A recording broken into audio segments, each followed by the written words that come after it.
Salut à toi et bienvenue sur le Weekly, ton émission hebdo d'actu, manga, anime, JV. Cette semaine, ce sont les fans de Yuri on Ice qui se sont enthousiasmés sur la toile et ont même fini en tendance Twitter, le mastodonte Kimetsu no Yaiba qui continue de faire des ravages, ou encore quelques news sur le nouveau manga de Sui Ishida, autrement dit le papa de Tokyo Ghoul.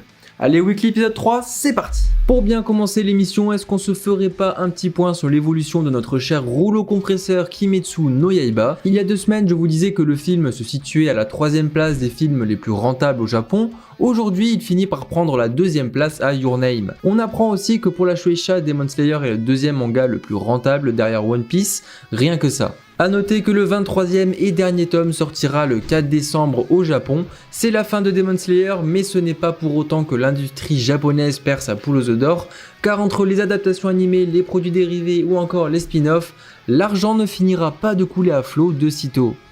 Après quelques années d'attente, nous avons enfin des nouvelles du film Yuri on Ice intitulé Ice Adolescence. Le site a mis en ligne ce jeudi une bande-annonce qui pour le coup a vraiment ravi les fans. Le film était initialement prévu pour 2019, mais l'équipe l'avait repoussé afin de proposer un contenu, je cite, fondamentalement plus conséquent. Aujourd'hui encore, l'équipe n'est pas apte à dévoiler une date et continue d'enrichir le film. J'ai l'impression qu'énormément de moyens sont mis en place et que toute l'équipe veut nous produire un petit chef-d'œuvre d'animation. Honnêtement, je préfère voir le film repoussé plutôt qu'un film rushé, surtout à une époque où les studios d'animation prennent de moins en moins le temps de produire dans de bonnes conditions. Si ce teaser se révèle assez discret, on peut déjà voir sur ses premières images que la qualité d'animation sera au rendez-vous. Et il ne fait aucun doute que les chorégraphies risquent de nous en mettre plein les yeux le jour J. Pour la saison 1 de Yuri on Ice, le studio Mappa en charge du projet avait conquis tous les fans, mais aussi parfaitement retranscrit ce sport avec une animation fluide et très soignée. Le studio Mappa, c'est Dororo, Jujutsu Kaisen, Hajime no Ippo ou encore la saison finale de Shingeki no Kyojin.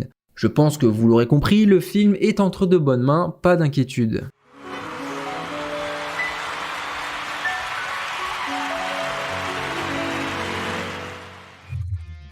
Le prochain film Ghibli réalisé par Goro Miyazaki, le fils de Hayao Miyazaki, se dévoile davantage avec plus d'images extraites du film. Aya et la sorcière suit les aventures d'une jeune orpheline qui grandit sans savoir qu'elle est en réalité la fille d'une sorcière. Et sa vie va basculer lorsqu'elle fera la rencontre d'un étrange duo qui lui proposera de vivre avec elle. Il s'agit de l'adaptation d'un roman de l'autrice britannique Diana Jones. Goro Miyazaki connaît déjà bien l'œuvre puisqu'elle a grandement inspiré Hayao Miyazaki à l'époque pour le château ambulant. Alors oui, pour ceux qui n'auraient pas suivi, vous avez raison d'être choqués en voyant ces images. Non, vous ne rêvez pas, le prochain Ghibli, Aya et la sorcière, prend le risque d'opter pour de la 3D. Le film sera diffusé en fin d'année au Japon puis en 2021 chez nous. C'est évident, les adorateurs des films Ghibli ont quasi tous un avis partagé, assez mitigé, et c'est compréhensible. Quand on nous sert de la 2D depuis des années, cette transition peut sembler assez brutale et même s'apparenter à une douche froide, c'est compréhensible. Et je fais partie de ces gens qui ont un peu peur, je l'avoue. L'identité que s'est forgée le studio Ghibli se fait beaucoup moins ressentir sur ces images. Cependant, je trouve que cette prise de risque est bénéfique pour le studio. Cela permet aux animateurs de s'expérimenter, tenter de nouvelles choses, de nouvelles techniques, aborder un film d'un autre angle. Ce film ne plaira peut-être pas ou qui sait créera peut-être la surprise, mais dans tous les cas cela leur permet de prendre la température et de savoir si oui ou non ce genre de film peut conquérir les fans. Car oui, ce n'est pas parce que ce film est en 3D que les autres le seront aussi. Hayao Miyazaki est actuellement en train de bosser sur son prochain film 2D. J'ai envie de donner une chance à ce film, ne serait-ce que pour la prise de risque énorme et l'envie de bousculer les habitudes. Bref, il ne nous reste plus qu'à attendre la sortie en France pour nous forger un avis sur ces grands changements.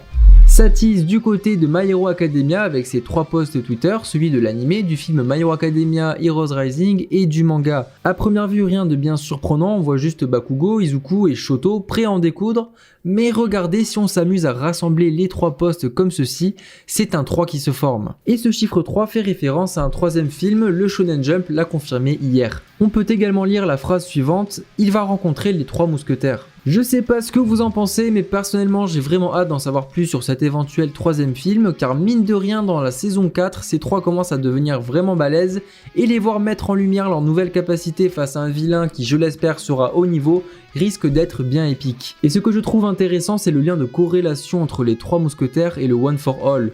Vous connaissez sans doute l'expression un pour tous, tous pour un. Du coup, je me pose la question suivante, est-ce qu'Izuku ne partagerait pas ses pouvoirs avec ses 2 acolytes, ne serait-ce que pour le dénouement final? Affaire à suivre, en tout cas, si c'est le cas, ce serait très Dragon Ballesque, et ça c'est cool. Ça tisse du côté de MHA, mais aussi du côté de notre cher Sui Ishida, mangaka de Tokyo Ghoul. Ce dernier nous annonce que sa nouvelle œuvre Chojin X ou Superhuman X arrive très prochainement, et il va profiter de cette annonce pour nous révéler une image venant tout droit de son storyboard. C'est la seule image que nous avons à l'heure actuelle, et de ce que l'on peut voir, je pense qu'on va rester dans un univers assez sombre. Le titre du manga, Superhuman X, fait aussi référence à des super-humains.